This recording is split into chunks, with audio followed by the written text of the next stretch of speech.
नहीं, आपने सही फरमाया। ये basically it's Ashwini's and Sony's call, but मुझे अच्छा इसलिए लगा कि 3 के बाद अब एक फेयर आइडिया आ रहा है कि शो का टेक्सचर क्या होगा, उसका असबाब क्या होगा, उसका एम्बियंस क्या होगा, किरदार किस तरह के हैं, और ज़ुबान क्या क्या बोल रहे हो, what is the language that is used.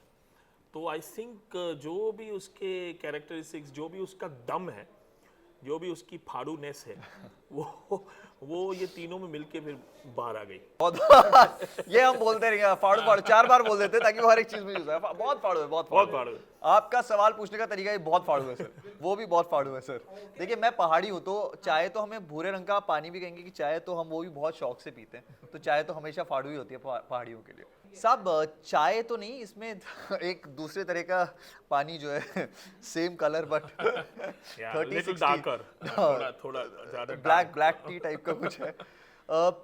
वो एक्चुअली कैरेक्टर ऐसा है, मैं हर जगह कह रहा हूँ कि अभय जैसे अपने सपनों के पीछे भागता है, वैसे ही ये लड़का एक टूटे सपने से दूर भाग रहा है। और उस टूटे सपने से दूर भागने का, वो बोलते हैं गम गलत करने का एक तरीका जो है वो शराब में वो ढूंढ रहा है। कि अल्कोहलिक कैरेक्टर है, बहुत ही मैं खुद शराब नहीं पीता हूँ तो मेरे लिए तो बहुत टफ था क्रैक करना, क्योंकि मैं कहता हूँ कि शायद बहुत सारे मुझसे बेहतर कलाकार इसको कर सकते थे, बट जो सौम्या सर की लिखाई है और जो अश्विनी मैम की दिखाई है, मैं कह रहा हूँ लिखाई और दिखाई के चक्कर में मैं बस चमक गया हूँ उसमें, पर फाड़ू हो गया मामला।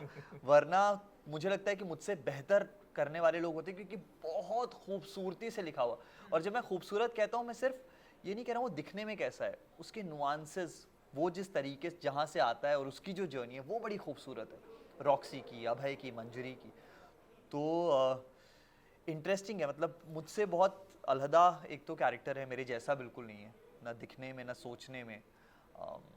हाँ, ये अभी जैसा दिख रहा है वैसा बिल्कुल नहीं है। और मुझे मज़ा तब आया था, मैं I think on the 10th day of the shoot, 10वें दिन में पहली बार बस्ती में गया, और ये और पवेल दोनों पूल पे बैठे थे, मतलब नाले पे एक पूल, और मैंने इनको पहचाना नहीं कि हाँ, आई थॉट दैट कोई बस्ती के लोग ही बैठे, and that credit goes to both the actors and also the बस्ती पीपल। उन्होंने इतनी अच्छी तरह शूट होने दिया। हाँ। सो पर वो दिन सर डरने वाला भी था। बेसिकली क्या होता है ना कि जब तक आप एग्जाम दे रहे होते हो और अननोन बंदे के सामने आप फेंक रहे होते हो अपना ज्ञान, तो सही होता है, लेकिन जिसने क्वेश्चन पेपर बनाया है और जिसने पढ़ाया है वो जब सामने आता है, तो उस दिन बड़ा इंटरेस्टिंग। वो जब हम लोग शूट कर रहे थे, तो मुझे क्लियरली याद है सौम्या सर और अश्विनी मैम दूर बैठे हुए थे, और वहां से वो एक, आपको याद है, ट्रॉली शॉट था। और मैं ये बात कर रहा था, सर बैठे हुए जज तो नहीं कर रहे होंगे क्योंकि आपको हमेशा इतनी खूबसूरत राइटिंग के साथ हर एक्टर को वो डर होता है कि आप उसको खराब ना कर दें, आप उसकी खूबसूरती को बना के रखें, जैसा लिखा गया है अगर उतना भी बोल दिया तो हो जाएगा। और बार बार पावेल और मेरा वही डिस्कशन चल रहा था, यार सही तो कर रहे हैं ना। और पावेल के सवाल बड़े प्यारे होते हैं। अच्छा, एक और चीज बताऊं, उस दिन बड़ा इंटरेस्टिंग है कि पावेल को डर लगता है चमगादड़ों से, और वो बहुत डरता है। मतलब ऐसा है कि अगर इस कमरे में चमगादड़ होगा तो पावेल या चमगादड़ एक ही चीज रह सकती है। तो उस दिन उस नाले में बहुत चमगादड़ उसको दिख रहे थे, तो काफी डर भी था उसको कि यार हम लोग, ये चमगादड़ देख यहाँ तो नहीं आ जाएगा। उसको बार बार कहा कि नहीं नहीं कुछ नहीं होगा। पर वो सीन मुझे लगता है मेरे लिए मुश्किल था, क्योंकि उसको लिखने वाले भी सामने बैठे हुए थे, उसको किस तरह से दिखाया जा रहा है, वो तो अश्विनी मैम थी सामने। तो वो सीन और मेरे लिए बड़ा स्पेशल है, क्योंकि मुझे बड़ी खुशी हुई वो सीन खत्म करने के बाद। मुझे लगा कि नहीं, कुछ तो सही क्रैक कर दिया है। And it's one of my favourite scenes. वाह सर। मुझे बहुत अच्छा लगा उस दिन। तभी पता चल जाता है, एक शूट में एक वाइब होता है कि भाई सब अंदर है, घुल मिल गया, एक वातावरण क्लीन बन रहा है शो का। और उस दिन मेरा एक सवाल था सौम्या सर से, मैंने कहा सर आपको दिख रहा है ना, रॉक्सी दिख रहा है ना? ऐसे यार दिख रहा है यार, बिल्कुल दिख रहा है। कह रहे सर बस वो जरूरी है एक बार तो। इनफैक्ट कैरेक्टर्स का ये भी देखिए आप कि किस तरह से दिखते हैं, उसका कितना इम्पैक्ट होता है। एक बार पहला दिन था इनफैक्ट शूट का, और हम लोग बुरा इस्लाम एरिया है वहाँ पर शूट कर रहे थे, और वैनिटी बाहर थी क्योंकि वैनिटी जाने का रास्ता नहीं था, और वो 5 मिनट का कोई वॉक होता था हमारा सेट तक जाने का। तो क्योंकि हम लोग 10-12 दिन से रोज जा रहे थे, तो वहाँ पे लोगों को लगना शुरू हुआ कि हम वहीं रहते हैं। और जो मेरा लुक था, वो वहाँ पे जो महिलाएं थी वो कहती थी अरे बेवड़ा आ रहा है, बेवड़ा आ रहा है, बेवड़ा आ रहा है। एक दिन मैं वैनिटी से निकला हूँ, मैं पावेल की वैनिटी में जा रहा हूँ, हमारे प्रोडक्शन वालों ने मुझे रोक दिया, बोला ये कहाँ जा रहा है?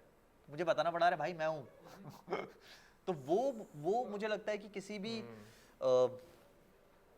राइटर और डायरेक्टर के लिए की जीत है, अगर उस किरदार को उस एक्टर से अलग आप नहीं, ये तो एक्टर की जीत है नहीं, मुझे लगता है सर वो आप लोगों ने इतना अच्छा बनाया है उसको कि I had to come closer to that character. और वो चैलेंज भी है क्योंकि ये शो ये अलग अलग ज़मीनें हैं, देयर आर डिफरेंट, मतलब अलग अलग लोकल्स है।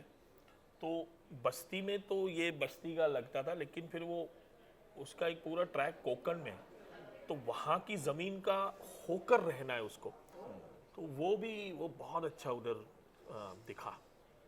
जैसे 9th में मैं सरप्राइज हुआ प्लेजेंटली उसको अलग स्वरूप में देख के, क्योंकि सीरत को तो हम बदल के रखते ही है ना, सीरत तो हमारी बदली रहती है ना, आपके साथ में कुछ और हूँ, स्वामी सर के साथ कुछ और हूँ, किसी और के, बट सूरत बदलना बड़ा मुश्किल होता है।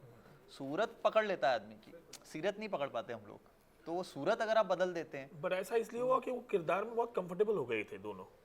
एक तो होता है कि बाहर का जो मेकअप वगैरह से जो हम लुक, राइट, लेकिन वो बैठे ही ऐसे थे कि वहीं के लग रहे थे, तो वो बहुत कंफर्टेबल थे।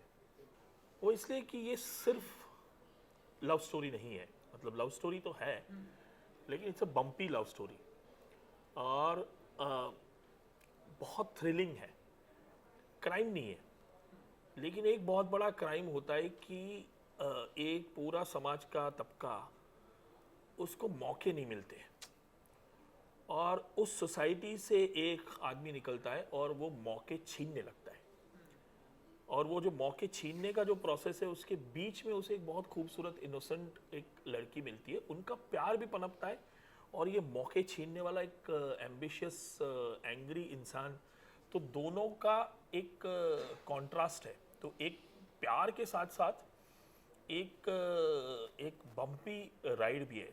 दूसरा कि जब आपने बताया कि if it's a love story तो उसका नाम फाड़ू क्यों है, तो मैं तो ये समझता हूँ कि हर एक लव स्टोरी एक्चुअली फाड़ू ही होनी चाहिए क्योंकि ये जो सॉफ्ट लव स्टोरीज होती है जिसमें कभी कभी मुझे ये लगता है कि यार ये लव स्टोरी में ब्रेकअप को इतना आसानी से लिया गया, तो अगर किरदार ही अपने प्यार में इन्वेस्ट नहीं कर रहे तो ऑडियंस क्यों उनके प्यार में इन्वेस्ट करेगा।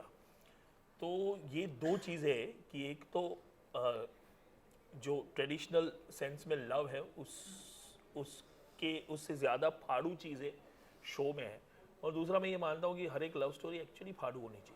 वाह, ये बहुत कड़क चीज बोली है सर आपने।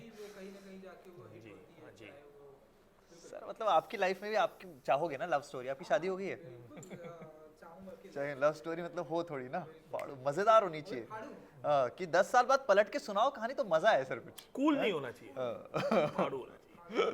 तकरीबन दिन में कितनी बार ये वर्ड आप लोग यूज करते हैं? फाड़ू आजकल तो 9 दिसंबर तक तो हम लोग सुबह से शाम तक करेंगे सर, मतलब और इंटरेक्शन मैं तो चल रहा है। मेरी I mean in my natural life ये और इसके आगे वाला दोनों अल्फाज बहुत यूज करता हूँ, तो